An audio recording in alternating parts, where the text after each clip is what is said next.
Veterans Hall, Brooklyn, New York, October 1978. The fluorescent lights hummed overhead. Folding chairs squeaked against linoleum as 60 high school students settled into their seats, half interested, half checking watches. Another mandatory assembly. Another old man telling war stories they'd heard before. Dominic Castellano stood at the podium, 58 years old, still lean, still straight-backed. His hands rested on two objects placed carefully on the wooden surface. On the left, a pair of Barber scissors. Chrome catching the light handles, worn smooth from decades of use. On the right, a Springfield 1903 rifle, woodstock dark with age and oil, metal parts clean but scarred. A girl in the third row whispered to her friend. The whisper carried in the quiet room. A Barber beat the Germans. Dominic smiled, the kind of smile that contained memories the young couldn't comprehend, memories that weighed more than the rifle, more than the 37 lives he'd ended with it. They laughed too, he said quietly. Once. His hand touched the scissors, then the rifle, then back to the scissors. Let me tell you about the last time anyone laughed at a Barber. The room went dark. The projector clicked on. Black and white images flickered across the screen. Brooklyn, 1942. A different world, a different war, a different man who looked like Dominic, but wasn't. Not yet. Brooklyn, New York, March 1942. Castellano's barbershop stood on Flatbush Avenue like it had been there since God laid the foundation stones. 3 stories of red brick, apartments above where families slept and fought and loved. The shop on the ground floor where men became presentable. The barber pole outside spun endlessly, red, white, blue, hypnotic, constant. The kind of thing children stared at while waiting their turn. The kind of thing soldiers remembered when they were dying in places far from home. Inside the shop smelled like bay rum and talcum powder and barbicide. 2 leather chairs faced 2 mirrors with ornate brass frames. The leather was cracked from 20 years of men settling into it, trusting their appearance to steady hands. The mirrors were spotless. Salvatore Castellano insisted on spotless mirrors. The floor was black and white tile in a checkerboard pattern. Hair accumulated in the corners no matter how often you swept. The walls were painted cream, faded to the color of old paper. Photographs hung in simple frames. Salvatore's father, Giuseppe, back in Sicily. Salvatore in his doughboy uniform from the Great War, young and whole before the mustard gas. Dominic's mother, Maria, on her wedding day, dead now, 5 years from influenza. A radio sat on the shelf behind the chairs, playing all day. Music, news, advertisements for things nobody could afford anymore. The war news got worse every day. The Philippines were falling. Singapore had fallen. The Japanese were winning everywhere. Americans were dying in places most people had never heard of. The names rolled off the radio announcer's tongue like a litany of defeat.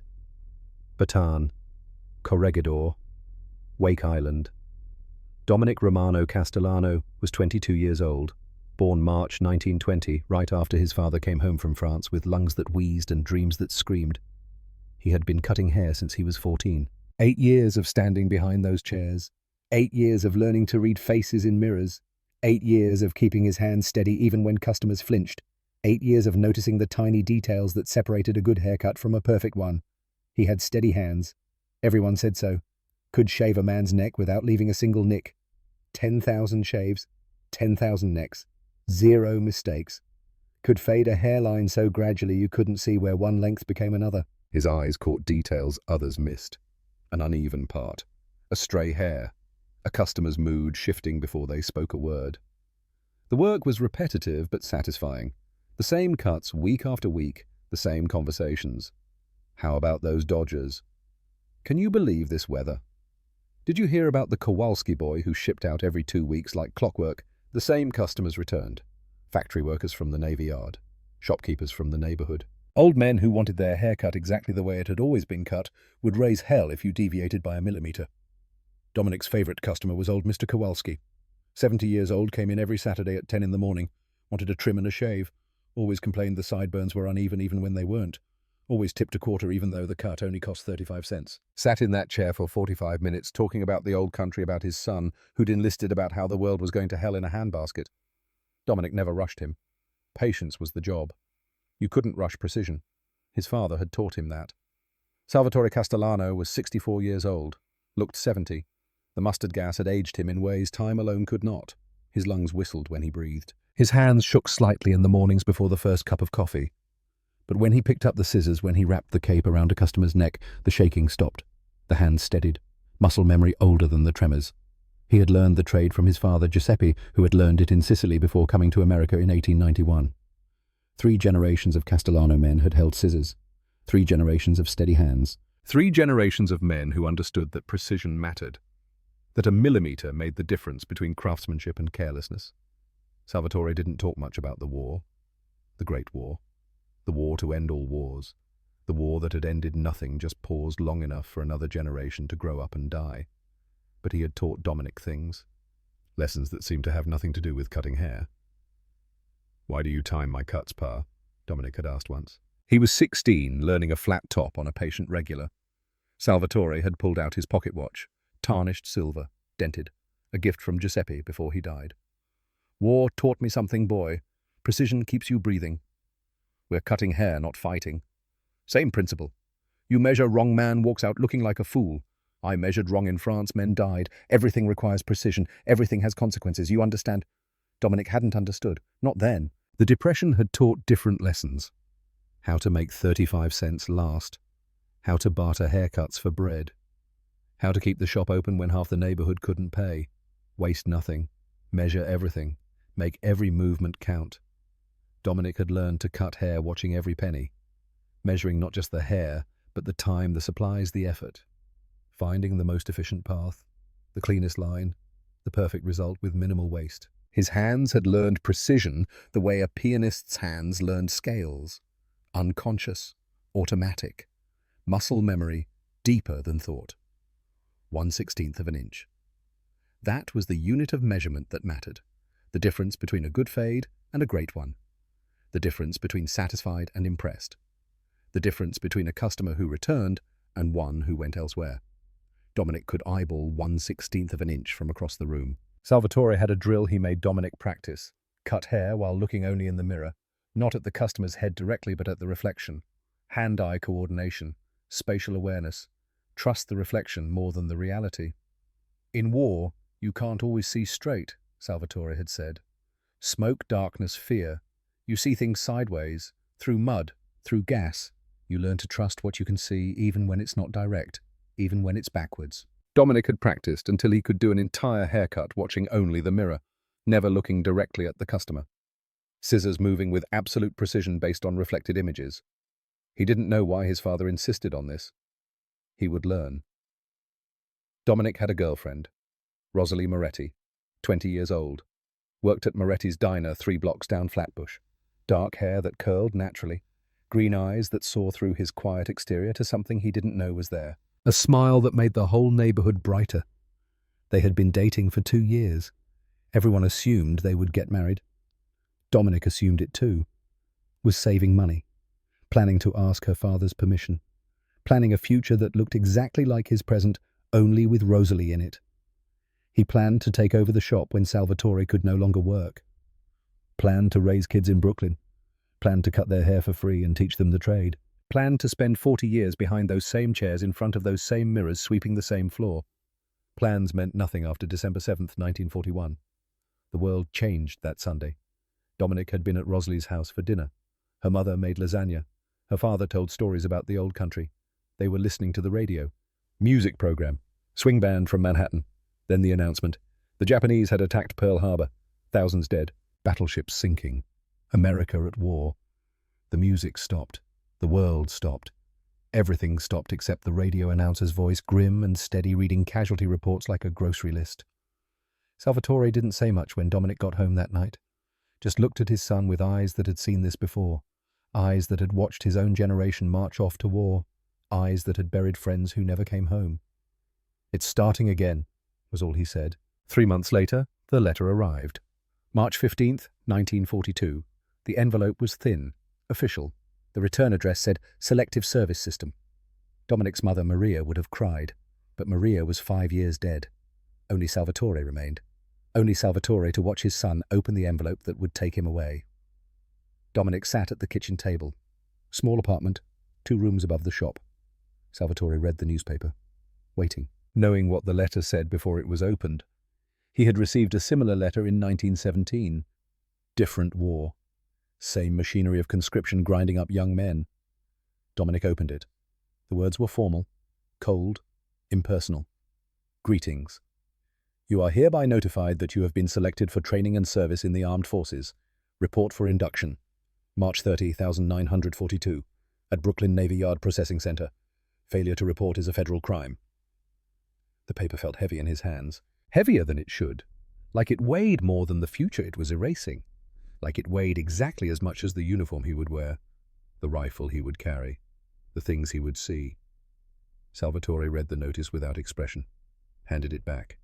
His voice was steady, but his eyes were not. You'll do fine, boy. Castellanos always do what's needed. That night, Hosley held his hand on her front steps. March air was cold. She wore his jacket around her shoulders. The streetlights hummed overhead, Brooklyn stretching out in all directions. Home. Everything familiar. You'll come back, she said. Not a question. A statement of faith that defied statistics. I'll come back. Promise me. I promise. He meant it when he said it. Hope to God he could keep it. Hope to God wasn't keeping score of promises that couldn't be kept. March 30th arrived faster than time should allow, faster than mercy would permit. Dominic woke at 5 in the morning, couldn't sleep anyway, put on his best clothes. Blue suit his father had given him for his 21st birthday. White shirt, tie. His mother would have wanted him to look presentable, even for war, especially for war. Salvatore made breakfast. Eggs, bacon, toast.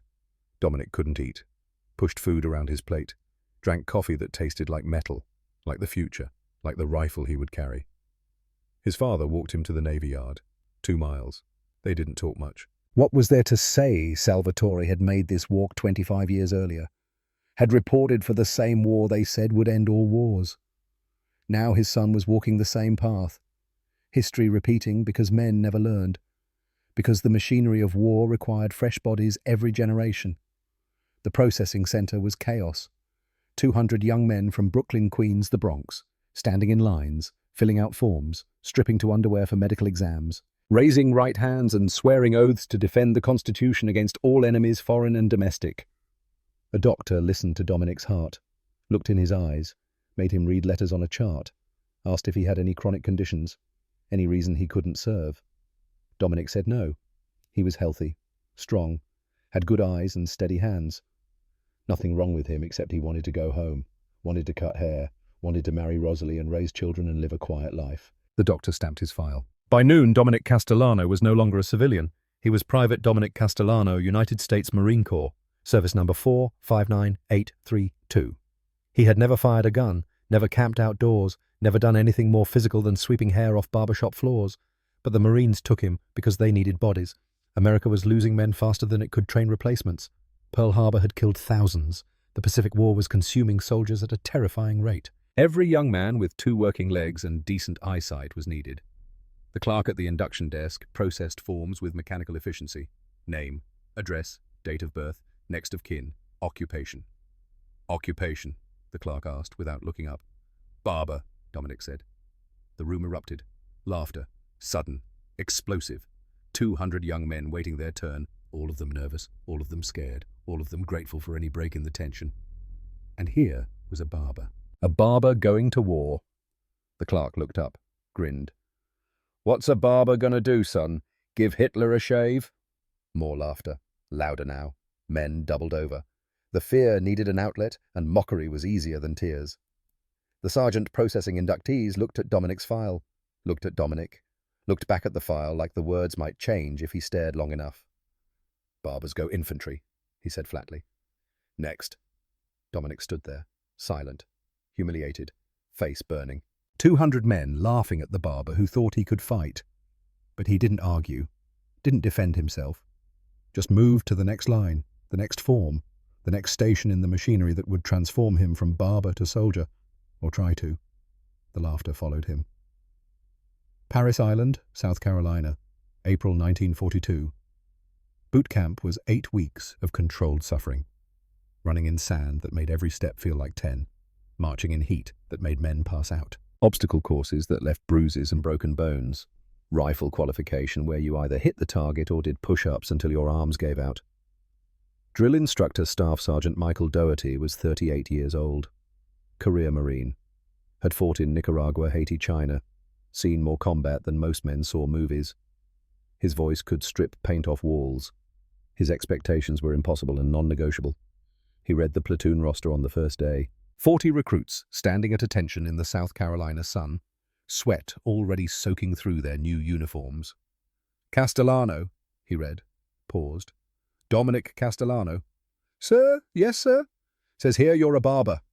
The platoon rippled, nervous laughter, quickly suppressed. Doherty walked slowly toward Dominic, boots crunching on gravel, face expressionless. A barber, he repeated. You gonna cut the Japs' hair before you shoot them, Castellano? The platoon exploded, full laughter now. Permission granted by the drill instructor's mockery. Dominic stood at attention, eyes forward, face burning. No, sir. What was that speak-up barber boy?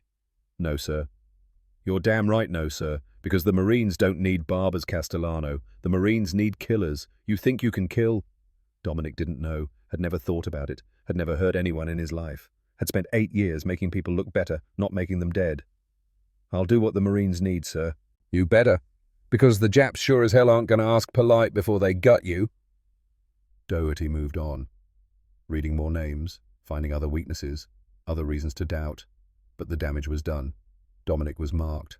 The barber, the joke, the man least likely to survive. The platoon called him Scissors for the first week. They stopped after rifle qualification. Rifle range, Paris Island, May 1942.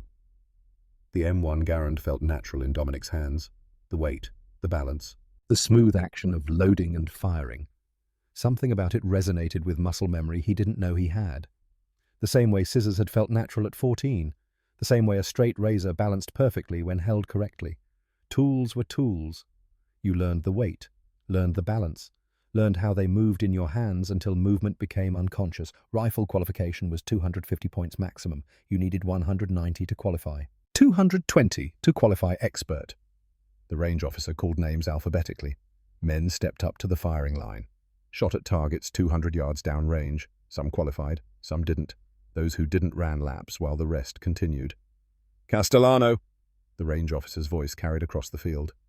Dominic picked up his rifle, walked to the firing line. Behind him he heard whispers, snickers. Barber boy's up. $20 says he can't qualify. I'll take that bet. Dominic settled into position. Prone, rifle butt against shoulder, cheek against stock, eye to rear sight, front sight, post centered in the rear aperture. Target, downrange black circle on white paper. Breathe in, breathe out, breathe in, hold.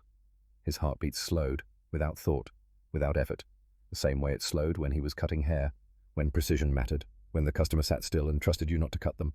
8 years of steady hands. 8 years of 1/16 inch measurements. 8 years of not making mistakes. The rifle was just another tool. He squeezed the trigger.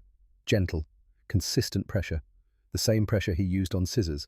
The same controlled movement. No jerking, no anticipation. The rifle bucked. The sound cracked across the range. Downrange, the target monitor raised a flag. White disc on a pole. Bullseye! Dominic fired again. And again. 8 rounds from prone position. 8 white discs raised downrange. The range officer watched through binoculars, said nothing. They moved to kneeling position, then standing, then rapid fire. Each position had different techniques, different breathing, different ways of controlling the rifle. But the principle was the same. Breathe, hold, squeeze, same as cutting hair, same as any precision work. Control the variables, eliminate the chaos, let the tool do what it was designed to do. When he finished, the range officer tallied the score. Castellano, 248. Silence on the range. Expert qualification, top score in the platoon. The whispers stopped. The snickers died. 248 out of 250, 2 points from perfect. Drill instructor Doherty walked over, looked at the target, looked at Dominic. His expression didn't change, but something shifted in his eyes. You are Hunter Castellano? No, sir. Barber, sir. Doherty looked at him like he was speaking another language. Marines don't need barbers, Castellano. Marines need killers. You think shooting paper makes you a killer? No, sir. You're damn right, no, sir. But you can shoot. I'll give you that. He walked away. The platoon stared. Dominic stood there holding the rifle, understanding for the first time that something he'd learned cutting hair had transferred. That steady hands were steady hands. That patience was patience. That precision didn't care what tool you held. That night the platoon stopped calling him Scissors. They didn't apologize. Marines didn't apologize. But the mockery ended, replaced by cautious respect. The Barber could shoot. Maybe he wasn't a joke after all. Maybe. Week 6. Boot Camp Administration Building. Dominic was called out of morning drill. The company clerk sat behind a desk stacked with files, sweat-stained uniform, cigarette burning in an ashtray. Castellano Dominic. Service number 459832. Sir? Yes, sir? Pre-service occupation? Barber, sir? The clerk made a note, picked up a phone, spoke quietly to someone Dominic couldn't see, hung up. Report to the quartermaster. You're being assigned specialist equipment. Dominic had no idea what that meant. Followed orders. The quartermaster building was concrete block, hot, smelled like gun oil and canvas. The supply sergeant was 40 years old, too old for combat. Missing 2 fingers on his left hand from some accident nobody talked about. He handed Dominic a wooden crate. Sign here. Dominic signed. The supply sergeant pushed the crate across the counter, lit a cigarette. Someone upstairs thinks barbers make good snipers. Don't ask me why. I just hand out the gear. Dominic opened the crate. Inside was a Springfield 1903 A4 sniper rifle. Bolt action. Woodstock polished to a shine. A inertial telescopic sight in its own padded case. Leather carrying case. Cleaning kit that smelled like hops number 9. A logbook with blank pages for recording every shot. Date, location, distance, result. Dominic stared at the rifle. The scope. The logbook waiting to be filled with kills. 22 years old. Had never imagined killing anyone. Now the Marines were training him to do exactly that, with precision, from a distance where the enemy couldn't fight back. 1 shot, 1 kill. That was the sniper's job. The supply sergeant was watching him. You okay, kid? I'm a barber. Not anymore. Now you're a sniper. Or you will be if you don't wash out. Most do. Training's hard. Combat's harder. But if you make it through, you'll be one of the deadliest men in the Corps. That rifle puts you in a very small club. Dominic picked up the Springfield. The weight felt right. The balance was good. His hands fit the stock like it had been made for him. Steady hands. Barber's hands. Hands that had never hurt anyone. Could these hands kill? The Marines were about to find out. That night, Dominic wrote to his father. Dear Pa, they gave me a special rifle today. They think barbers make snipers. Something about steady hands. I don't know if they're right. I don't know if I can do what they're asking. Remember when you taught me to cut hair looking only in the mirror? You said in war you see things sideways, through smoke. I didn't understand then. I'm starting to. Your son Dominic Salvatore's reply came 2 weeks later. Dear Dominic, your grandfather Giuseppe was an army marksman in the Great War. I never told you because he spent 40 years cutting hair after he came home. Said war and scissors don't mix. Said he wanted to forget what his hands had done. But he never forgot. And his hands never forgot either. Precision runs in our blood, son. For cutting hair or for other things. Use what you know. Trust your hands. They know more than you think. And when it's over, come home. The shop will be waiting. The scissors will be waiting. Prove them wrong about barbers. Your father Dominic read the letter 3 times. Folded it carefully. Kept it in his breast pocket through everything that came after. The shop would be waiting. The scissors would be waiting. If he survived long enough to come home. Camp Lejeune, North Carolina. May 1942. Scout Sniper School separated the men who could shoot from the men who could hunt. 30 students started the course. Infantrymen who'd qualified expert. Competition shooters from before the war. Farm boys who'd been hunting since they could walk. Men who'd been shooting their entire lives. And Dominic Castellano. Brooklyn Barber who'd never hunted anything. Never owned a gun before the Marines issued him one. Never killed anything larger than the rats that sometimes got into the barbershop's back room. The instructors didn't care about backgrounds. They cared about results. Master Gunnery Sergeant Frank Walsh ran the school. 52 years old. Had been shooting for the Marine Corps since 1908. Had fought in France during the Great War. Had trained snipers who were now training snipers. His face looked like it had been carved from the same wood as his rifle stock. Hard. Weather-beaten. Permanent. He stood before the 30 students on the first morning. May heat already oppressive. Humidity that made breathing feel like drowning. Gentlemen, this course will break most of you. Not because you can't shoot. You all can shoot. You're here because you're the best shots in your battalions. But shooting and sniping are different animals. Shooting is a skill, sniping is an art, and most of you don't have the temperament for art. He paused. Let that sink in. You'll learn marksmanship at distance. You'll learn fieldcraft. You'll learn to be invisible. You'll learn to be patient. That last one's what kills most of you. Patience. Because snipers spend 90% of their time waiting and only 10% shooting. If you can't wait, you can't snipe. Simple as that. The students stood at attention, trying to look patient, failing. Walsh's eyes moved across them, stopped on Dominic. Castellano, you're the barber. Yes, gunnery sergeant. You ever hunt? No, gunnery sergeant. You ever kill anything? No, gunnery sergeant. Walsh nodded slowly. Good. Easier to teach a man who doesn't have bad habits. Hunters think they know things. Usually they're wrong. You're a blank slate. We'll see what we can write on it. He moved on. But Dominic felt the weight of those words. A blank slate, waiting to be written on, waiting to become something he'd never been, something he'd never imagined being, a killer. Week 1 was fundamentals. Marksmanship basics that Dominic already knew from boot camp. Breath control, trigger squeeze, sight picture. But now the details mattered more. The difference between a good shot and a perfect shot. The difference between hitting center mass and hitting exactly where you aimed. Ballistics. How bullets drop over distance. How wind pushes them left or right. How temperature affects powder burn and velocity. How humidity changes air density and trajectory. Math. Physics. Calculations that turned killing into science. The instructor drew diagrams on a chalkboard. Bullet trajectories arcing through space. Wind vectors. Temperature coefficients.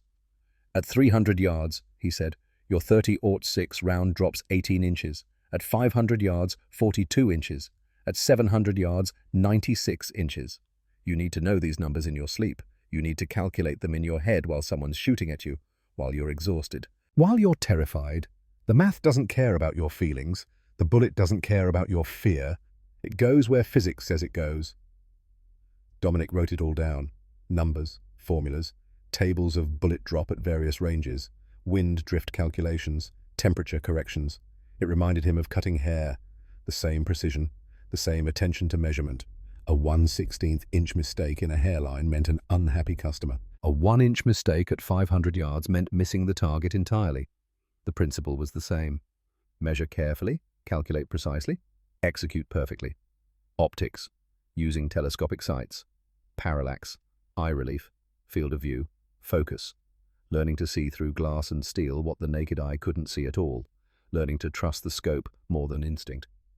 The inertial scope was 8-power magnification. Turned a man at 500 yards into a man at 60 yards. Close enough to see his face. Close enough to see him as human. Close enough to hesitate. Walsh addressed this directly. The scope shows you things you don't want to see. You'll see faces. You'll see details. You'll see them as people instead of targets. This will be hard. This will make you hesitate. Hesitation gets you killed. Gets your spotter killed.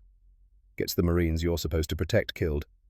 So you learn to see them as targets, as problems to solve, as mathematical equations. Range, windage, elevation. You reduce them to numbers. You make the shot, you move, you survive. That's the job. Dominic listened. Tried to imagine reducing a human being to numbers. Couldn't quite manage it. Not yet. But he would learn. They all would learn. Or they would wash out. Week 2 brought fieldcraft, camouflage and concealment, learning to become invisible. They smeared mud on their faces, draped camouflage nets over their heads and shoulders, wore vegetation like clothing, crawled through fields and forests trying to get close to instructors who were looking for them.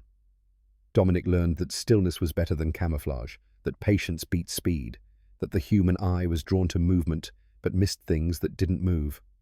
He learned to control his breathing until it was barely perceptible, to slow his heartbeat through sheer willpower, to become part of the landscape.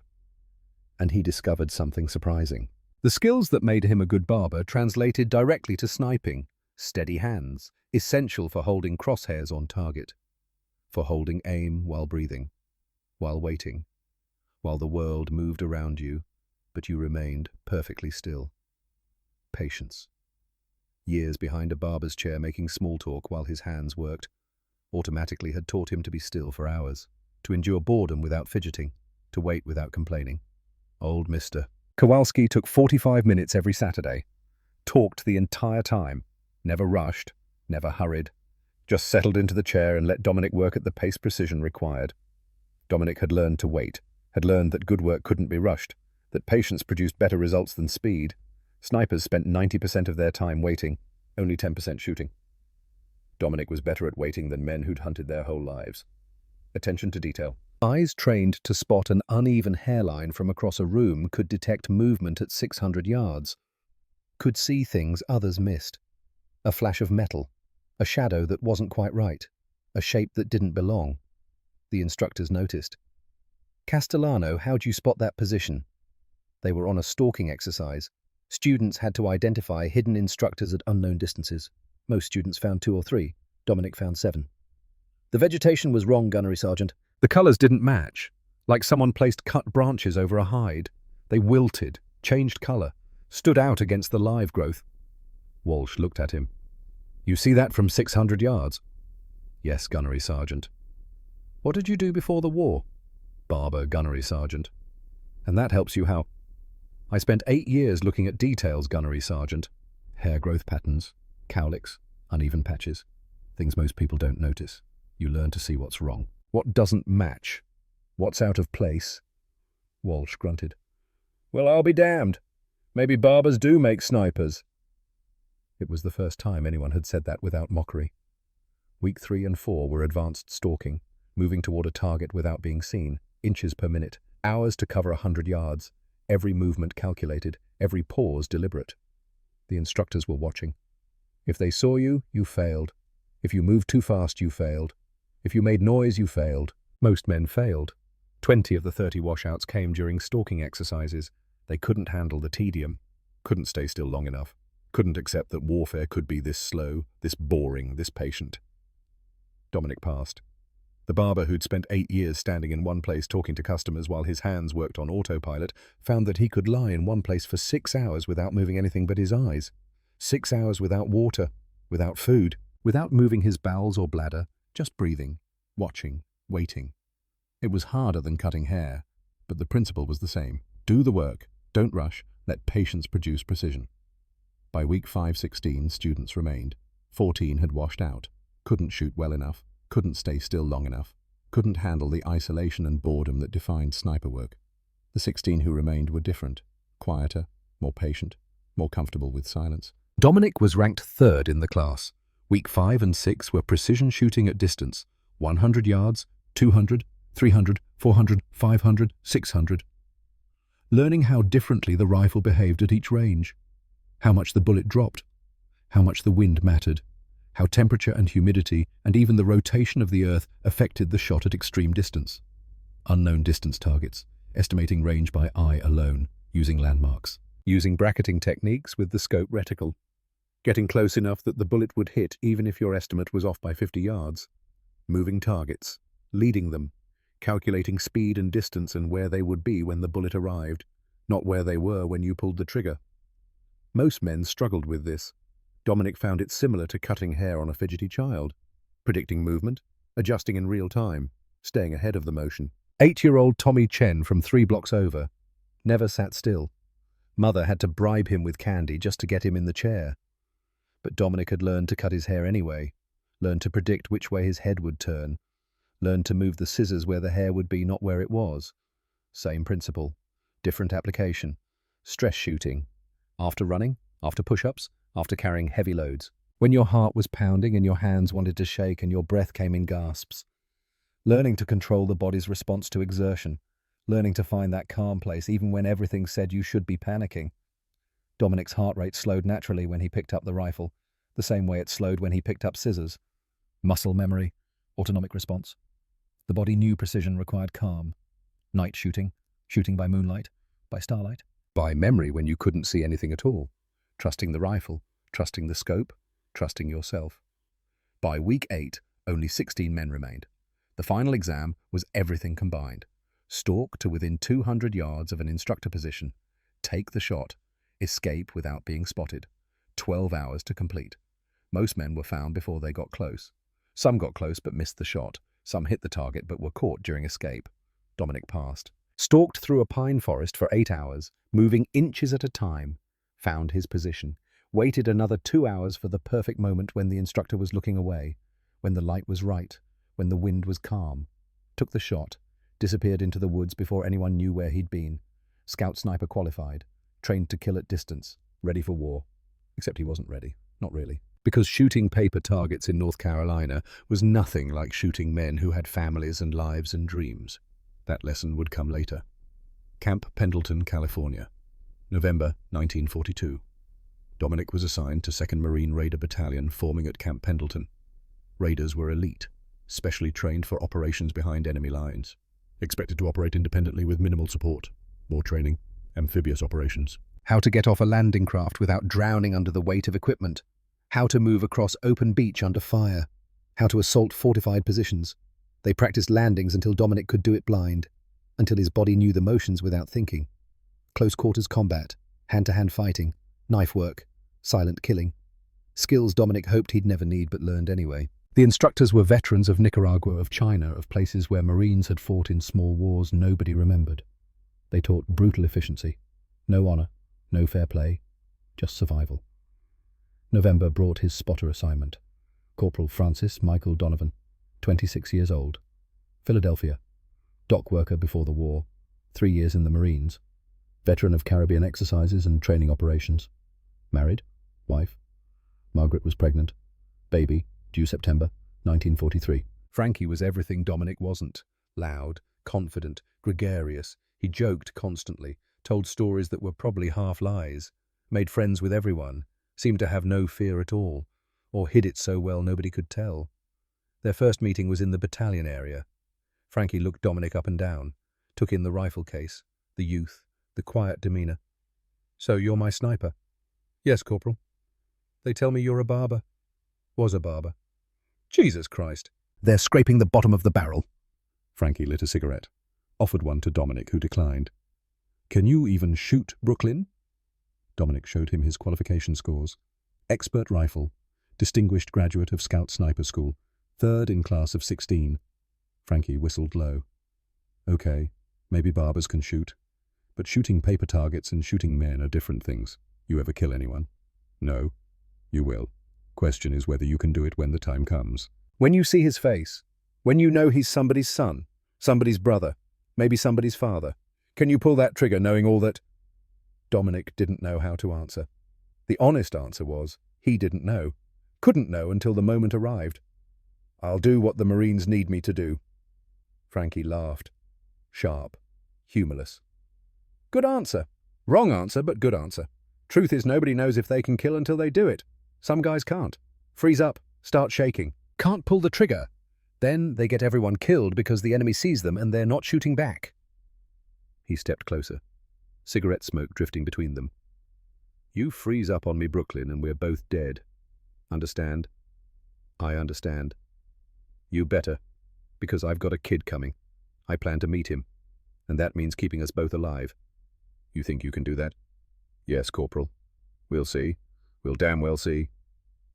They trained together through the winter, learning each other's rhythms, learning to communicate without words. Frankie would spot, Dominic would shoot.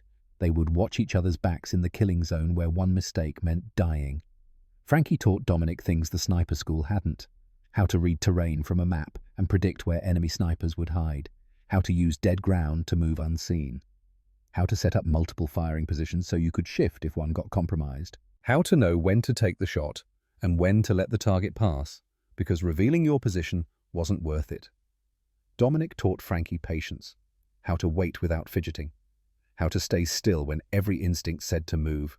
How to trust that stillness and silence were better protection than speed and violence.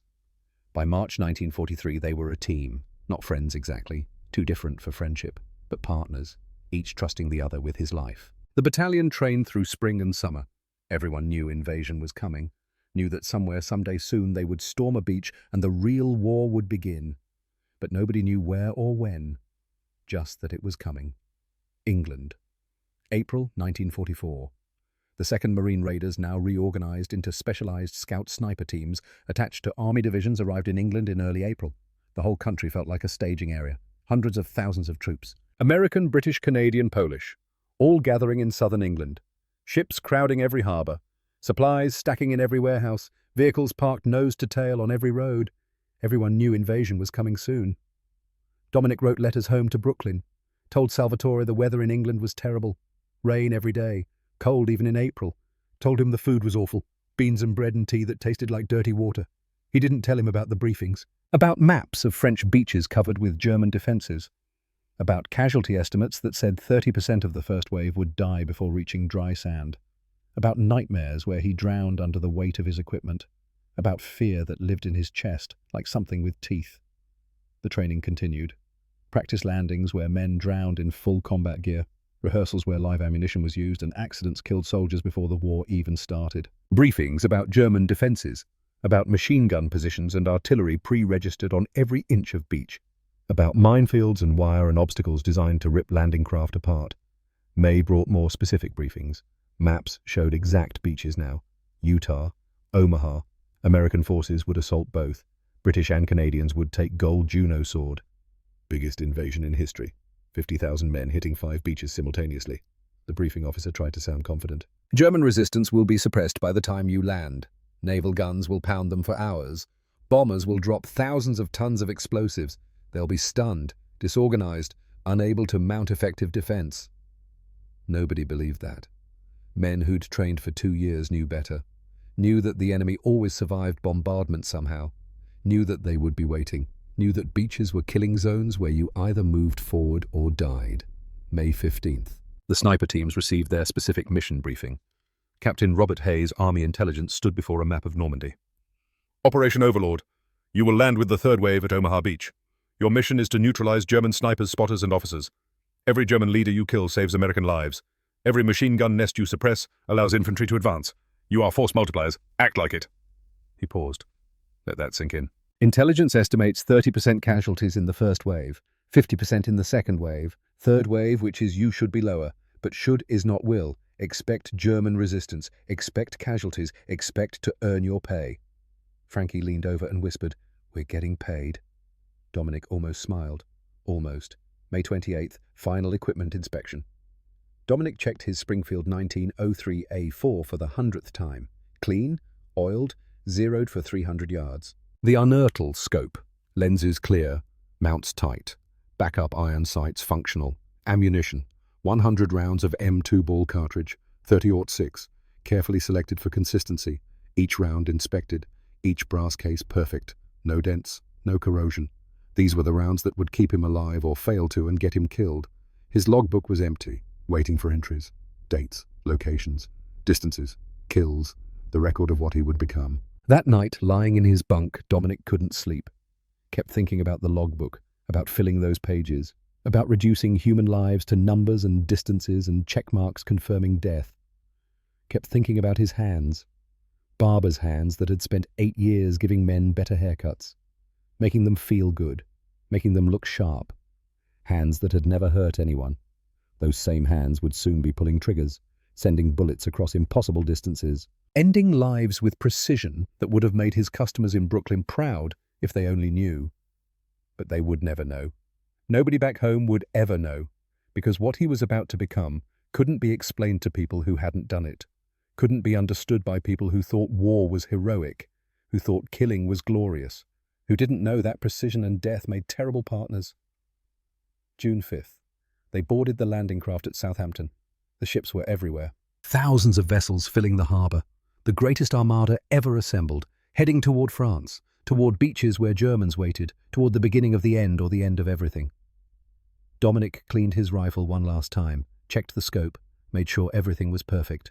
Because in 12 hours he would need perfect, would need every skill he'd learned, every hour of training, every ounce of patience. Everything that made him a good barber, and everything that might make him a deadly sniper. Frankie sat beside him. Quiet for once. Fear had silenced even his jokes. "You ready, Brooklyn?" "No." "Good. Men who think they're ready are the ones who get killed first. Fear keeps you alive."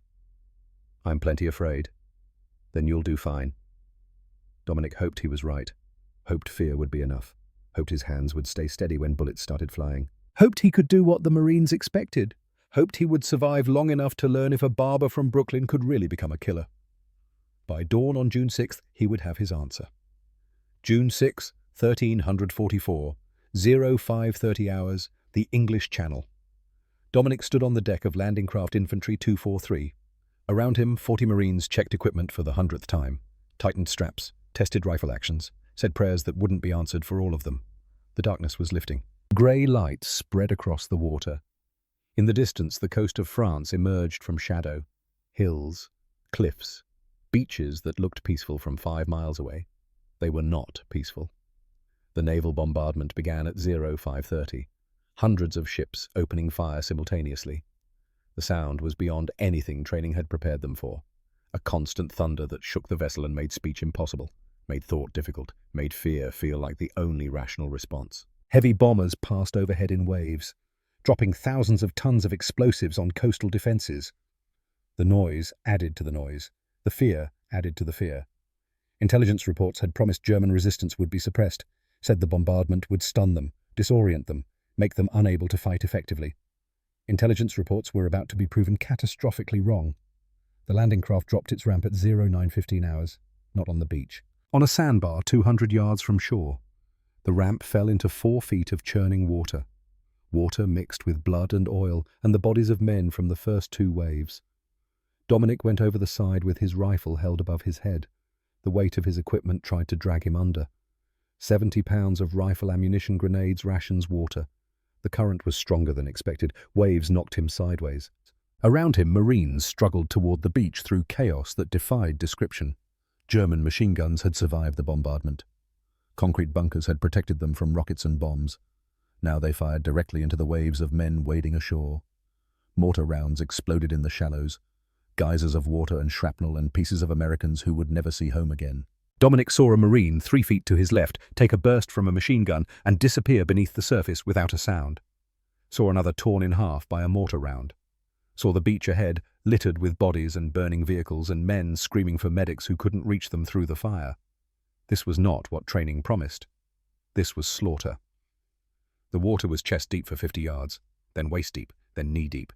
Each step felt like it might be his last. Each breath might be the final one. The noise was insane, continuous, overwhelming. Bullets cracked through the air. Mortars exploded. Men screamed. Officers shouted orders that nobody could hear. He reached the beach, exhausted, threw himself behind a destroyed Sherman tank. Bullets sparked off the metal. Mortars walked closer with each salvo. Sand erupted in fountains where rounds struck. The air smelled like cordite and blood and burning fuel. Frankie landed beside him, gasping, "Jesus Christ! Jesus Christ!" They had to move. Staying on the beach meant death. German machine guns had perfect fields of fire. Every inch of sand was pre-registered for artillery. The only way off this beach was forward, through the wire, through the mines, through the bunkers spitting fire. Marines assembled in small groups behind whatever protection they could find. Sergeants shouted orders, officers led by example or died trying. Slowly, painfully, the advance began. Dominic's job was not to fight on the beach. His job was to survive the beach and get inland where a sniper could actually work. But first, he had to not die in the next 60 seconds. 50 yards took 20 minutes. Each yard cost lives. But they were moving. The beach was the worst. Once they reached the seawall and the bluffs beyond, they could fight, could use their training, could be Marines instead of targets. The seawall was concrete, 4 feet high. Dozens of Marines huddled behind it, taking cover, catching breath, preparing for the next push. Lieutenant Colonel Raymond Thornton was there, moving between units, directing fire, inspiring exhausted men to keep pushing. He was 38 years old, West Point graduate, professional soldier. His younger brother had died at Pearl Harbor on the USS Arizona. Thornton had requested combat duty, had refused to command from the rear. His men loved him for it. He stood to wave Marines forward, pointing toward a gap in the wire. "There, move through there. Cover each other. Go." The shot came from somewhere inland. Single crack. Not the chatter of machine guns, not the boom of artillery, just one rifle shot that stood out because it was alone. Thornton's head snapped back. He dropped without a sound, without time to be surprised, without knowing he was dead. The Marines around him froze. Their commander was down, shot by an enemy they couldn't see, couldn't fight, couldn't kill. German sniper, maybe 400 yards inland, hidden in the hedgerows that started where the beach ended. Invisible. Patient. Deadly. Captain Hayes took command immediately. "Keep moving. Don't bunch up snipers in the hedgerows. Officers, lose your rank insignia. Radio operators, ditch the antennas. Look like everybody else." 2 Marines dragged Thornton's body behind the seawall. Dominic saw him as they passed. The colonel's eyes were open, staring at nothing. a small hole in his forehead. Exit wound had taken the back of his skull. Professional, precise. One shot, one kill. The work of a master sniper. The kind of sniper Dominic would have to become if he wanted to survive. The kind of sniper who had just made this war personal. Because Thornton had been a good commander, had treated his men fairly, had led from the front, and some German with a rifle and a scope had ended him from a distance where he couldn't fight back. Had killed him the way a hunter kills a deer, calculated, cold, efficient. Dominic looked inland, toward the hedgerows, toward where the shot had come from. Someone was out there, someone very good, someone who would kill more Americans before the day ended unless someone stopped him. Frankie saw his expression. Not your job today, Brooklyn. Today we survive. Tomorrow we hunt. They moved inland with the rest of the company, off the beach, through the gap in the wire. Up the bluff where grass grew and trees provided some concealment from German observers. The fighting continued. Close quarters now, Germans in bunkers, Americans with grenades and flamethrowers. Brutal work that snipers couldn't help with. By mid-afternoon, the beach was secured, at terrible cost. Bodies lay in rows near the seawall, hundreds of them, maybe thousands. Dominic didn't count, couldn't count. Looking at them too long made the fear come back, made him wonder how he was still alive when so many better men were dead. The battalion pushed toward the hedgerows, toward the maze of small fields and ancient stone walls that made Normandy perfect country for defence, perfect country for snipers on both sides. Night fell. Marines dug foxholes, set up defensive positions, waited for German counterattacks that might come from any direction. Dominic cleaned his rifle. The Springfield had gotten wet during the landing. He stripped it completely, dried every part, oiled it, reassembled it, checked the scope for water intrusion. Everything was fine. The rifle worked. The scope was clear. He was ready to do his job. If he could do his job. If Barber's hands that had never hurt anyone until today could pull the trigger when a human face appeared in the scope. That question would be answered soon. His logbook remained empty, waiting. Tomorrow the war would begin. The real war. The sniper's war. The war of patience and precision and death from distance. Tomorrow Dominic Castellano would learn if Barbers could kill. Tomorrow they would stop laughing, or he would die trying to prove them wrong. Normandy, France. June 10th, 1944, 0600 hours. 4 days after D-Day.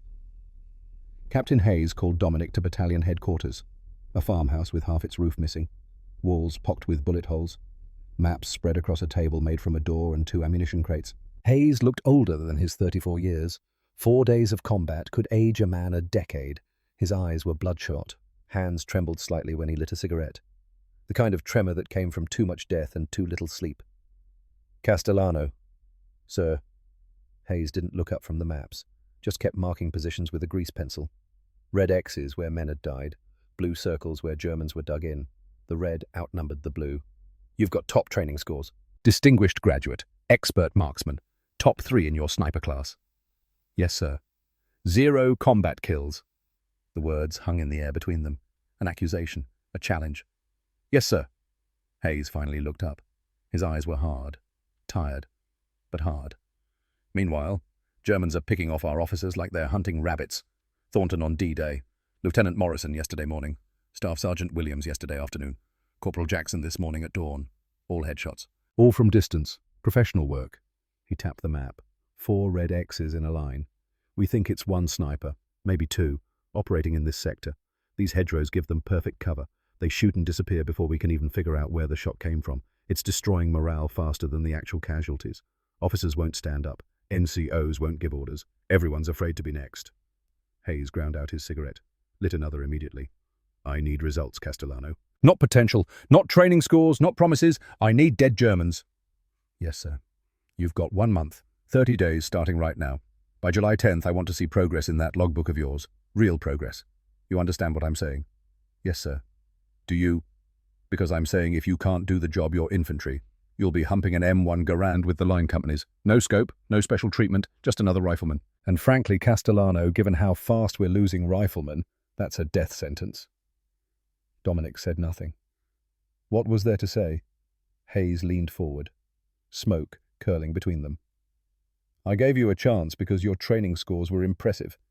Because Gunnery Sergeant Walsh wrote you a recommendation that made you sound like Carlos Hathcock before Hathcock existed. But I've got 50 Marines who can shoot expert. I've got 10 who graduated sniper school. What I need is someone who can actually pull the trigger when there's a human face in the scope. He paused. Let that sink in. 30 days, Castellano. Prove Barbers can fight, or prove me right that they can't. Outside, Frankie was waiting. Smoking. Always smoking. What did he say? 30 days to fill my logbook, or I'm infantry. Frankie laughed. Sharp. Bitter.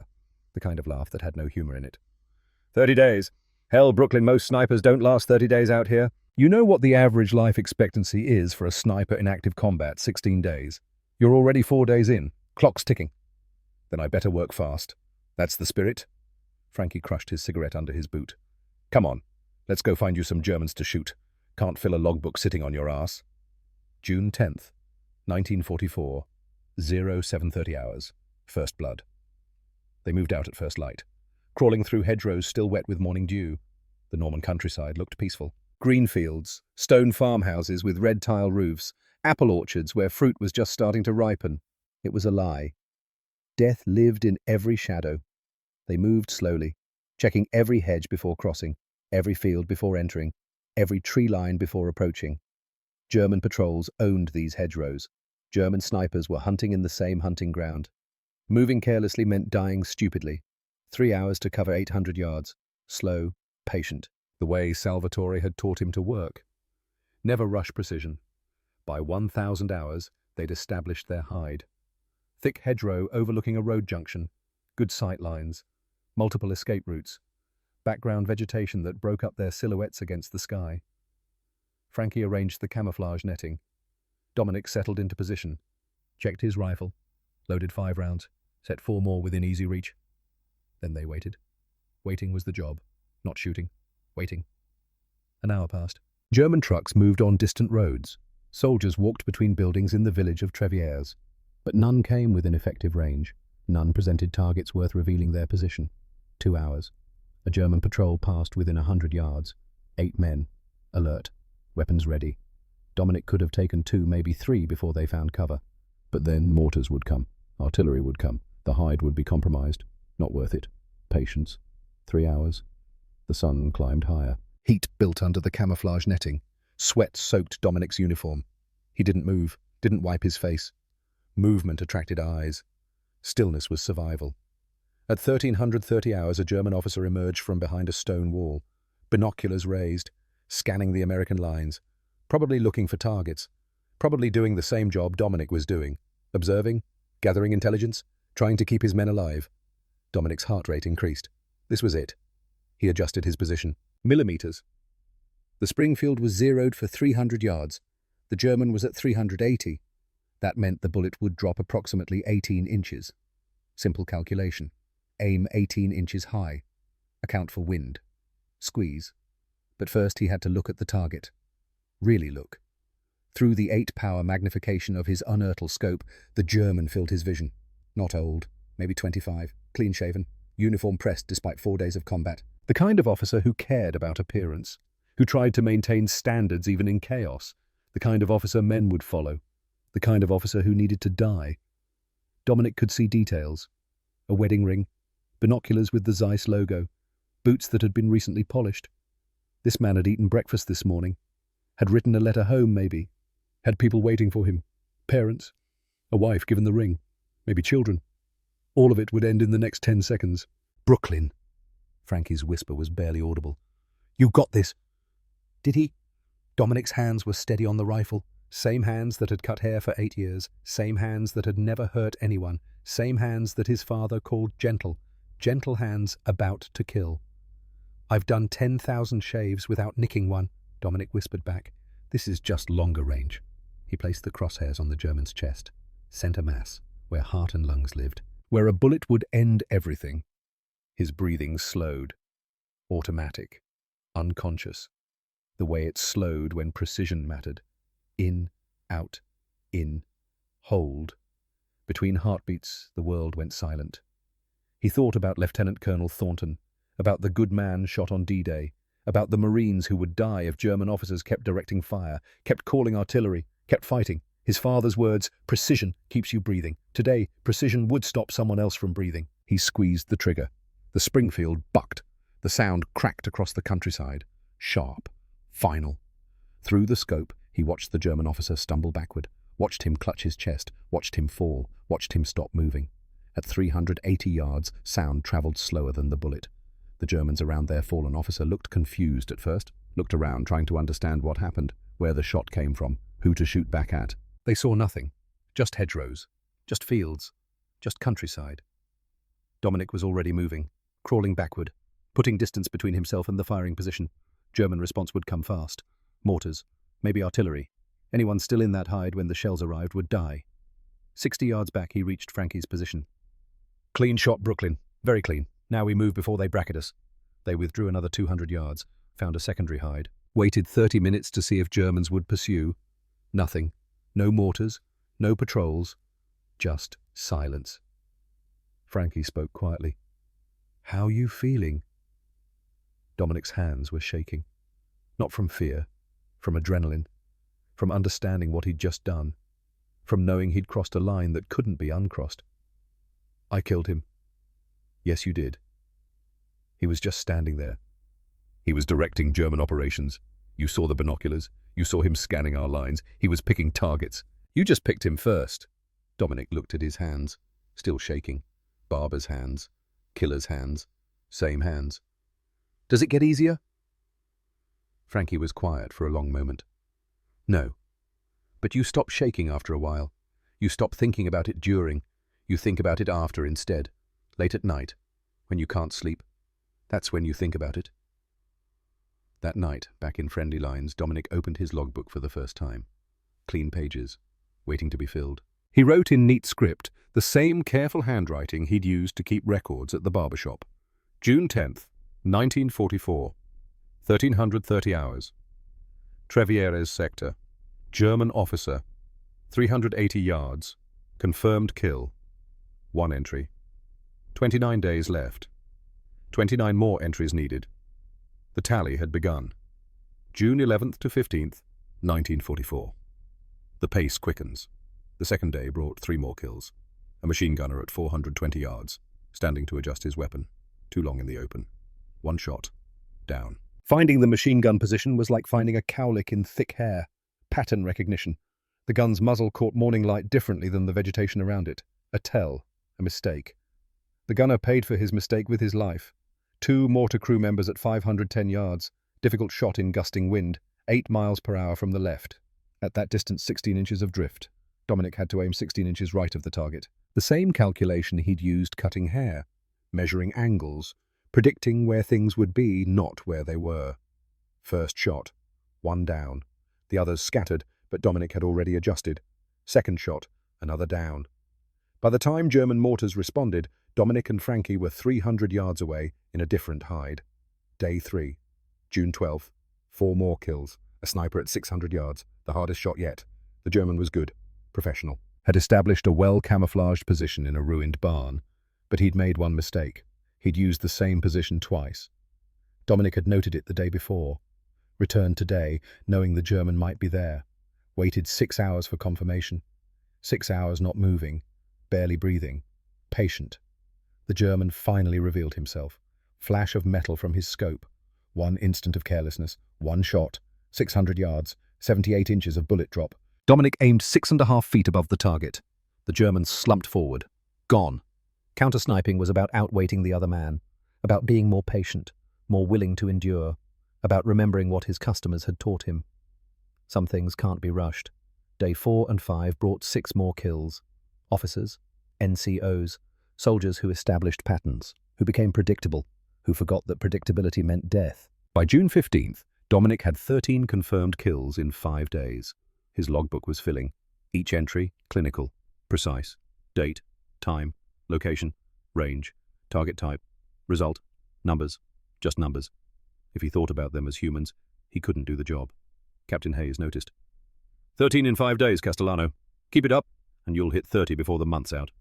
But there was still skepticism in his voice, still doubt whether the barber could maintain the pace, still questions whether training scores meant anything when the pressure mounted. Dominic would answer those questions. 1 shot at a time. June 15th, 1944, 1420 hours. The hunter becomes hunted. Dominic had been in position for 2 hours, overlooking a road junction. Perfect spot. Clear fields of fire. Good concealment. Multiple escape routes. Everything right. A bullet cracked past his head, missing by inches, close enough to feel the air displacement. Close enough that if he'd moved 1 second earlier, it would have taken his skull apart. He hadn't seen the muzzle flash, hadn't heard the shot until after the round passed. The bullet had arrived before the sound. Someone had spotted him first, a German sniper, watching, waiting, patient enough to let Dominic settle in, professional enough to make the shot count. Almost. Dominic froze. Moving now would confirm his position. The German would be watching through his scope, finger on trigger, waiting for any sign of life, for any movement, for proof that the shot had missed. For 20 minutes Dominic didn't breathe, didn't blink, didn't move anything except his eyes. Every instinct screamed to run, to get away from this spot where death had just missed him, to move, to hide, to survive. But movement meant death. The German was out there, watching, waiting, the kind of sniper who didn't miss twice. Slowly, inch by inch, Dominic began crawling backward, using the hedge for cover, moving no faster than the sun moved across the sky, so slow that no human eye could detect the motion. 2 hours to withdraw 300 yards, 2 hours of controlled terror, 2 hours of knowing that one wrong move would be his last, 2 hours of understanding finally what his father had survived in France, what it meant to be hunted by someone who was better than you. When he reached Frankie's position, his entire body was shaking. Jesus Christ, Brooklyn. You okay? German sniper. Nearly got me. Frankie's face went pale. Adler. The name meant something. Intelligence had been reporting a German sniper in this sector. Eastern Front veteran. Responsible for multiple American KIA. Sergeant Werner Adler. The Eagle of Normandy. That evening, Hayes briefed them. Intelligence file. Photograph. Service record translated from captured documents. Sergeant Werner Adler, age 32, Bavarian, Wehrmacht, since 1938, Eastern Front, 1941 to 1944. Confirmed kills 40. Transferred to Normandy, May 1944. Mission: eliminate Allied snipers. The photograph showed a man with a scarred face, haunted eyes, the eyes of someone who'd seen too much, done too much, survived too much, eyes that were starting to look like Dominic's. He's the one who got Thornton, Hayes said. D-Day, 400 yards. Perfect headshot. Been working this sector since. 6 American KIA. All officers or senior NCOs. All single shots. All fatal. Hayes looked at Dominic. He's hunting you now. He knows there's another sniper in his territory. He'll be looking for you. Be careful. Be smart. Don't give him opportunities. He paused. And if you get a shot at him, don't miss, because he won't give you a second chance. That night, Frankie tried to lighten the mood. Failed. So, we got the Eagle of Normandy hunting the Barber from Brooklyn. Hell of a matchup. He's better than me. 3 years of combat, 40 kills. I've got 5 days and 13. You're better than you think. My instincts say I should be terrified. Good. Fear keeps you alive. Frankie lit another cigarette. Just don't let it paralyze you. When the moment comes, don't hesitate. Because he won't. June 16th to July 2nd, 1944. The duel. For 17 days they hunted each other. Neither had seen the other's face except in intelligence photographs. Neither knew where the other would be. But both knew patterns. Both knew tactics. Both recognized a worthy opponent by the work he left behind. June 21st. Dominic established a hide overlooking a German supply route. Waited 6 hours. Took no shots. Withdrew at dusk. Next morning he found cigarette butts 300 yards from his position. German cigarettes. Someone had been watching, waiting to see if Dominic would return, waiting for a shot that never came. Adler had been there, watching, patient. June 23rd. Frankie spotted muzzle flash from a ruined barn. German sniper shooting at an American patrol. They maneuvered for 3 hours to get an angle. By the time they arrived, Adler was gone. Left an empty cartridge case on the windowsill. A message. I know you're hunting me. June 25th. Dominic took a shot at a German officer. Missed. First miss in 17 kills. The officer had moved at the last instant. Warned, maybe. Or just lucky. German response was immediate. Mortars saturated the area within 60 seconds. Dominic barely escaped. Someone had been watching. Someone had seen his muzzle flash. Someone had called fire faster than should have been possible. Adler, June 27th. Frankie was hit. Bullet grazed his shoulder during withdrawal. They'd stayed too long in one position. Adler had triangulated their location, had nearly boxed them in. The wound was superficial, but the message was clear. The German was getting closer. Frankie was evacuated, returned 3 hours later with his arm in a sling. "You need a spotter, Brooklyn. Can't hunt Adler alone." Hayes assigned a temporary replacement. Private Timothy Murphy, 20 years old. Boston, eager, inexperienced, good kid. But he wasn't Frankie. Through it all, Dominic's tally climbed. 20, 22, 25. But Adler remained elusive, the ghost who killed from shadows and vanished before anyone understood what happened. The psychological warfare was worse than the physical danger.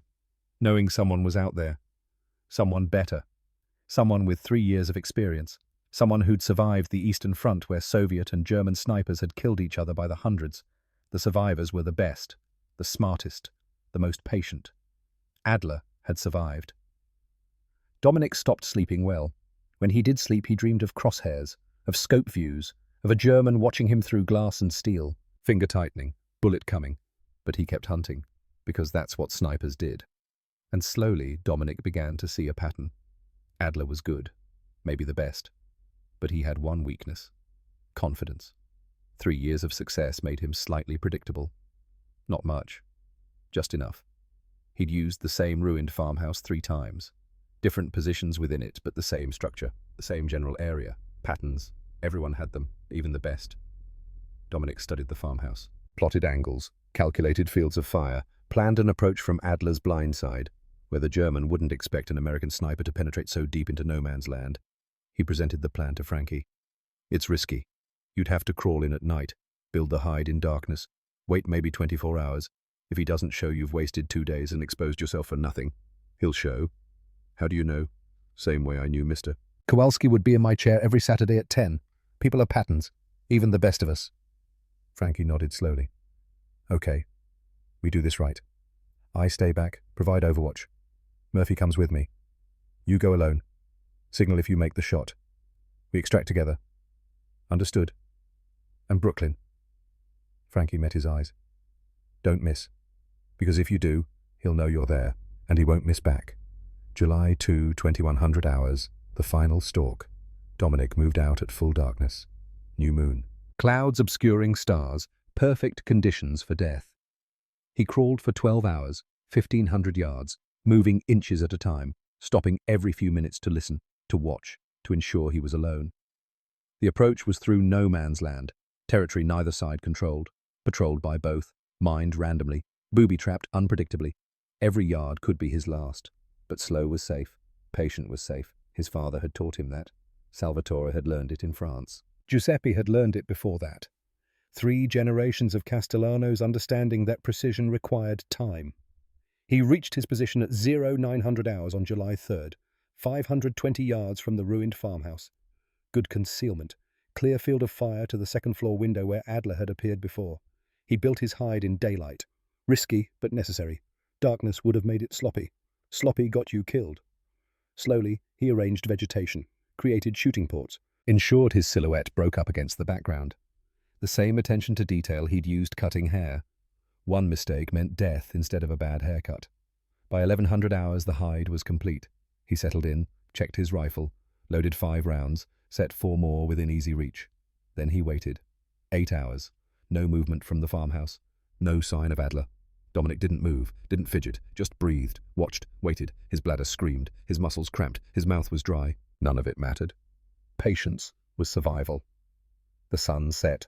Darkness came. Stars emerged through breaks in the clouds. Still, he waited. July 3rd, 1944. 0730 hours. The shot that ended the duel. Dawn came slowly to Normandy. Grey lights spreading across fields, birds singing. Beautiful morning. At 7:30, movement in the farmhouse window. A rifle barrel appeared, German scope catching morning light. Through his 8-power inertal, Dominic could see more. A man behind the rifle, setting up. Getting comfortable, preparing to hunt.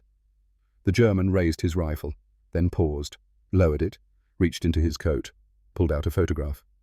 Even at 520 yards, Dominic could see what it was. A woman, young, smiling, pretty. Anna. Adler's wife, dead in Hamburg, killed by Allied bombs while her husband killed Allied soldiers. The German looked at the photograph, brought it to his lips, kissed it gently, tucked it back into his coat, then picked up his rifle again. For a moment, Dominic hesitated. This man had lost his wife, had kept fighting anyway, professional, dutiful, just trying to survive each day, just trying to get home to a home that no longer existed. He was human. He was grieving. He was like Dominic. But then the radio crackled. German voices, Adler responding, coordinates being transmitted. Dominic couldn't understand German, but he understood numbers, understood map coordinates, understood what Adler was doing, calling artillery on an American position. The hesitation evaporated. Adler wasn't like Dominic. Adler was calling fire on men who couldn't fight back, wounded men, medics, support personnel. The humanity vanished, the target remained. Dominic calculated the shot. 520 yards, 27 inches of bullet drop, wind 8 miles per hour from the left, 14 inches of drift, aim 27 inches high, 14 inches right. His heartbeat slowed. 60 beats per minute, the same as when he cut hair, the same as when precision mattered more than anything. Breathing became automatic. In, out, in, hold. Between heartbeats the world went silent. Crosshairs on Adler's head, clear shot through the window. One opportunity. If he missed, Adler would disappear, would hunt more carefully, would kill more Americans. Might kill Dominic next time. But Dominic wouldn't miss. 10,000 shaves, 0 nicks, same precision, different purpose. He squeezed the trigger. The Springfield bucked.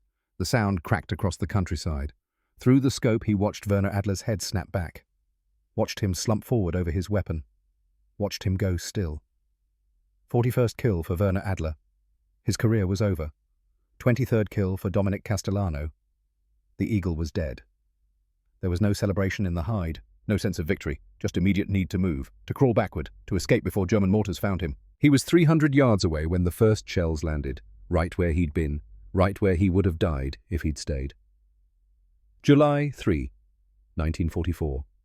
1600 hours. The eagle falls. Frankie met him at the extraction point, embraced him hard, the kind of embrace that said more than words ever could. You got him. I got him. French resistance confirmed. Werner Adler, KIA, you killed the Eagle Brooklyn. The old Frankie was back. Fear replaced by relief. Jokes returning where silence had been. They walked back to friendly lines as the sun set. Orange light across devastated countryside. Beautiful and terrible. France in summer. France at war. Captain Hayes was waiting. Castellano, report. 1 enemy sniper eliminated, sir. Sergeant Werner Adler. Confirmed by French resistance. Hayes looked at Dominic for a long moment. Really looked, seeing something he hadn't seen before.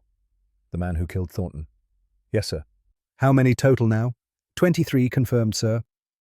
Hayes was quiet. When he spoke, his voice was different, respectful. 23 in 23 days, including their best. I'll be damned. He looked at the Marines gathered around. Officers, enlisted, all watching. I mocked Castellano when he arrived. Many of you heard me. I called him a barber, implied he couldn't fight, suggested his training scores were meaningless. Silence. Complete. Absolute. I was wrong. 23 kills in 23 days. Highest rate in this division. Professional, precise, effective. While I doubted him, while I questioned whether a barber could fight. Hayes stepped forward, unpinned the bronze star from his own uniform, pinned it to Dominic's chest. For eliminating 23 enemy combatants, including Sergeant Werner Adler. For courage under fire. For proving that skill and determination matter more than background. He stepped back, saluted. Well done, Marine.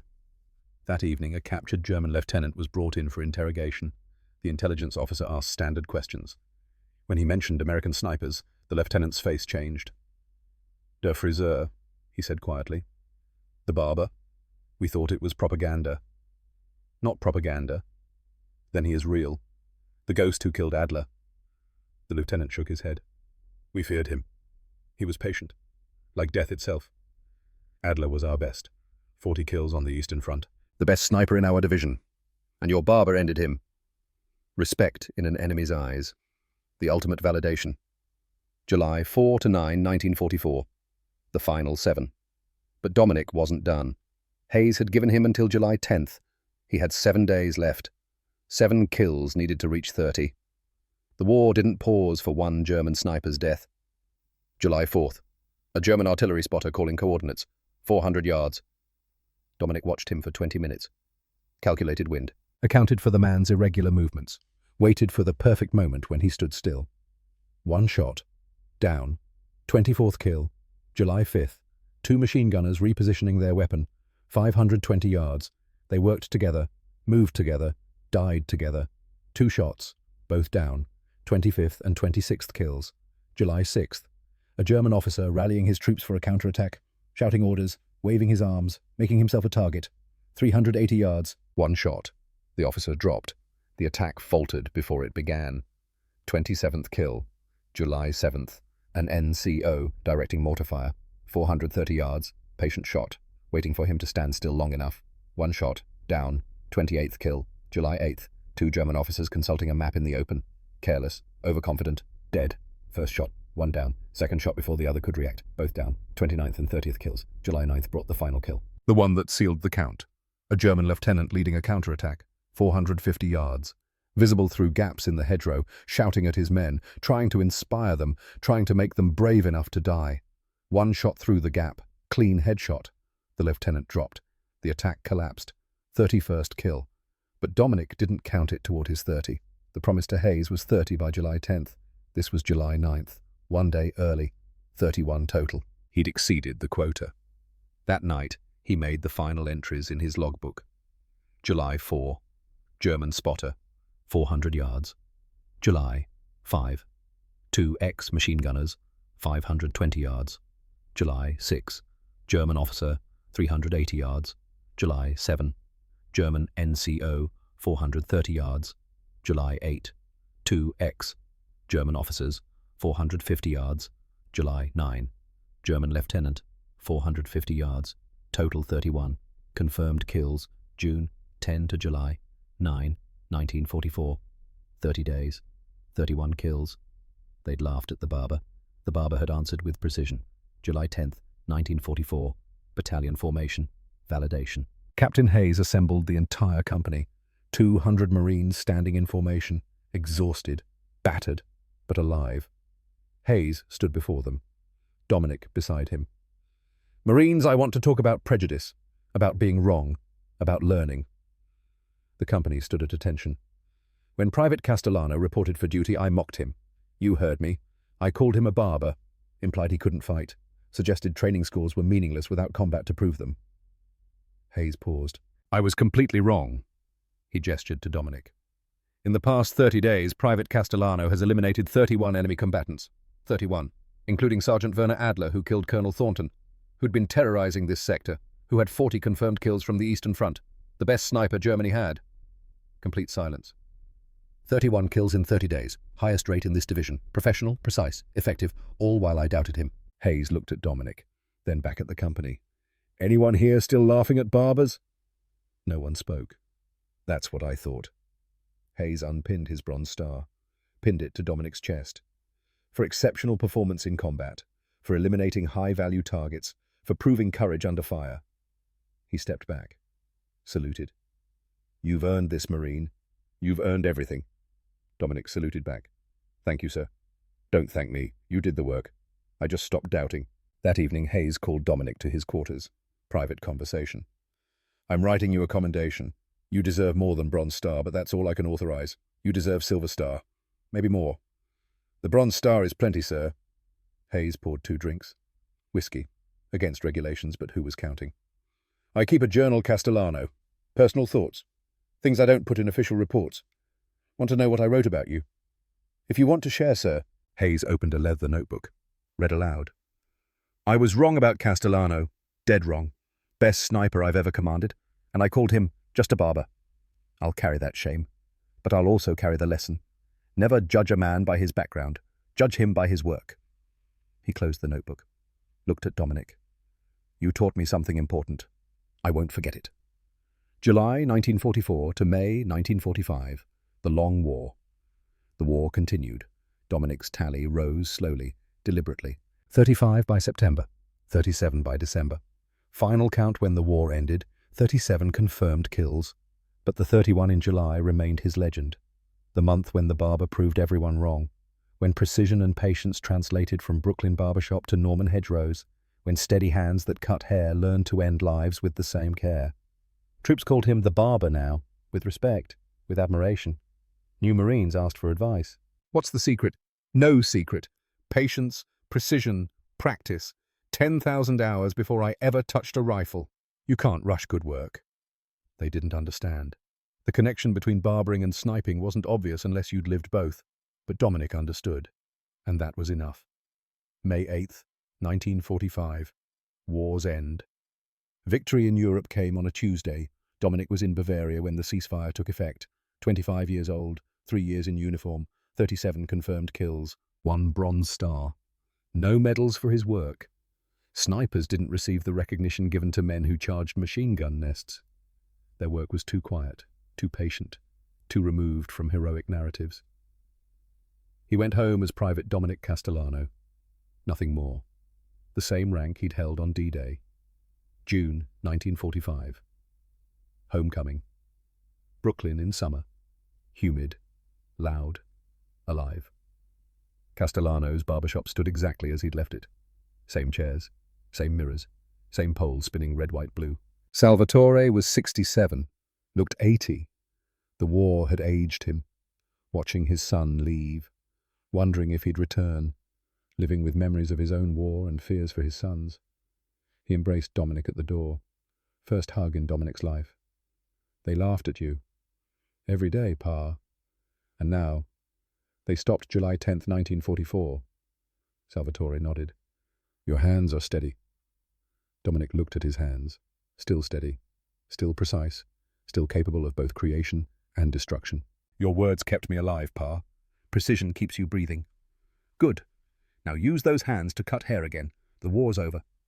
But was it could hands that had killed return to cutting hair that afternoon? His first customer arrived, Mr. Kowalski, 73 years old.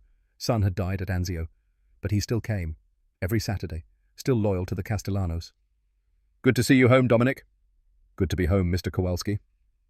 Dominic wrapped the cape, picked up the scissors. His hands shook. For 10 seconds he couldn't move. The scissors felt wrong. The weight was different from the rifle. The purpose was different, but the precision was the same, and the memories were the same. 37 faces, 37 men who'd stopped existing because these hands had pulled a trigger. Mr. Kowalski sat patiently, the way he always did.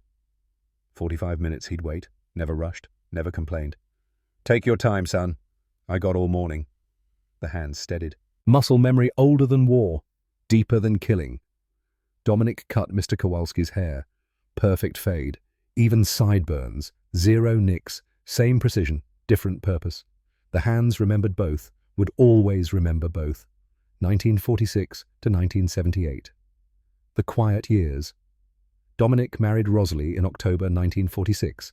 Small ceremony at St. Catherine's. Family and neighbours. The people who'd waited. 3 children followed. Vincent in 1946, Maria in 1948, Salvatore Jr. in 1951. He never bragged about the war. When customers asked, he said he'd been in the Marines, done his job, come home. No details, no stories, no mention of 37 confirmed kills, no mention of Werner Adler, no mention of the Bronze Star in his drawer beneath receipts and scissors. He taught Vincent to cut hair at 16, the same way Salvatore had taught him. Dad, why do you time my cuts? Precision matters, son, in everything. Vincent didn't know his father had used that precision to kill 37 men. Wouldn't know until after Dominic died. Some things fathers didn't tell sons. Salvatore died in 1968. Heart attack while sweeping the shop. Quick, peaceful, the way he'd wanted. Final words, you proved them wrong, not with words, with work. Dominic inherited the shop completely. Kept his father's straight razors in the drawer, never used them. Couldn't trust himself with a blade at a throat anymore, not after what his hands had done. 1978. The interview. The young woman came on a Tuesday, from the Brooklyn Historical Society, recording device in hand. Earnest smile. Mr. Castellano Marine Corps records show 31 confirmed kills in 30 days, June 10th through July 9th, 1944. Highest rate in your division. 37 total by the war's end. But you were a barber. Still am. She looked around the shop. Same chairs, same mirrors, same precision. They must have laughed when you enlisted. Dominic smiled, sad, distant. Every day until July 10th. What happened July 10th? Captain Hayes apologized, publicly, said he'd been wrong to doubt me, said nobody was laughing anymore. She consulted her notes. The records mentioned Sergeant Werner Adler. You killed him. Yes. How did you feel? Long silence. Dominic looked at his hands. 58 years old, still steady. Like cutting hair. Same precision, same patience, same hands, different outcome. I don't understand. Most people don't. Barbering taught me everything I needed about sniping, patience from customers who wouldn't be rushed, precision from measuring 1/16 of an inch, steady hands from 10,000 shaves without one nick, attention to detail from spotting things others missed. He paused. These hands cut hair for 8 years before the war, cut hair for 33 years after. In between, they killed 37 men with the same precision they used to cut hair. Do you regret it? I regret war. I regret that killing was necessary, but I don't regret using my skills to end it faster. Adler alone would have killed dozens more Americans. Was I a hero? No. I was a barber who learned to shoot. The woman revealed something then. Photocopies from German military archives, released in 1976. Adler's unit diary. Entry from July 1944. Der Friseur has killed more than 30 of our men in 1 month. Morale is collapsing. Men refuse to expose themselves. Request immediate reinforcement. They'd known. They'd feared the barber. And Captain Hayes's private journal, donated by his family after his death in 1975. I was wrong about Castellano. Dead wrong. Best sniper I ever commanded. I called him just a barber. I'll carry that shame until I die. But I'll also carry the lesson he taught me. Never judge a man by his background. Judge him by his work. Dominic cried, quietly. The first tears he'd shed about the war in 33 years. Hayes apologized in 44, but he wrote this too. Yes, sir. He kept this journal until he died. His family donated it to the Marine Corps Historical Division. He was a good man. Hard, but good. I'm glad he learned. Did you learn anything from the war, Mr. Castellano? Dominic thought for a long time. I learned that gentle hands can do terrible things when necessary, and then be gentle again.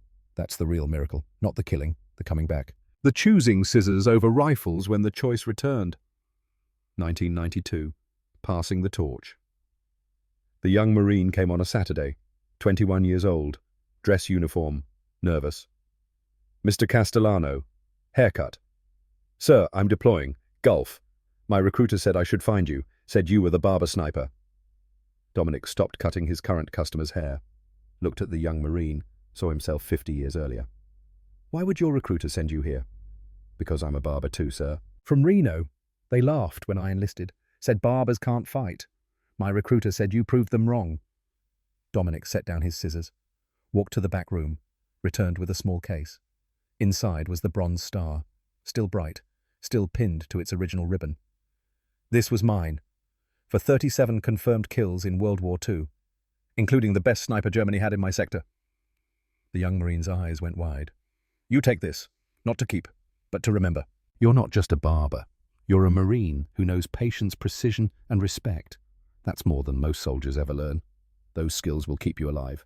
Use them. Sir, I can't take your medal. You can, because you'll earn your own. And when you come back, you'll bring mine back to me. Deal. The young Marine took the medal, tears in his eyes. Yes, sir. I'll bring it back. See that you do. And remember, let them laugh. You do the work. Work speaks louder than words. Always has. Always will. The young Marine never came back. Killed in action, February 1991. The Bronze Star was returned to Dominic with a letter from the Marine's commander. Your medal gave him courage. He spoke of you often. Said the barber from Brooklyn proved anything was possible. He died believing that. Thank you.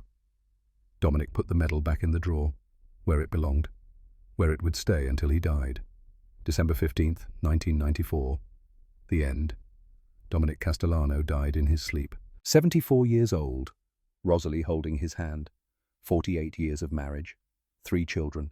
7 grandchildren. A life lived quietly after war. The funeral was small. Family, neighbors, old customers, and Frankie Donovan. 78 years old. Travelled from Philadelphia.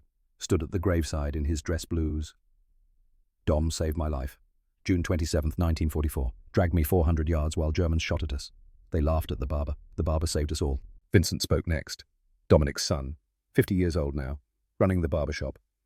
My father never told me he'd killed 37 men. I found his logbook after he died. Every entry precise, clinical, the same handwriting he used for shop records. That's who he was. Precise, humble, quiet. Then someone unexpected arrived. An old man in a dark suit. German accent thick but English clear. I was Lieutenant Hans Weber, Sergeant Adler's unit.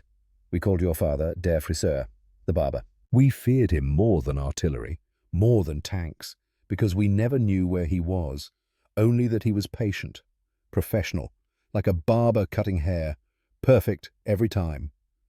He placed something on the casket, a German iron cross. From Sergeant Adler's family. They sent this years ago, asked me to give it to Der Friseur if I ever found him. From one professional to another. No more war, no more laughing, just respect. The gravestone was simple. Dominic Romano Castellano, 1920 to 1994.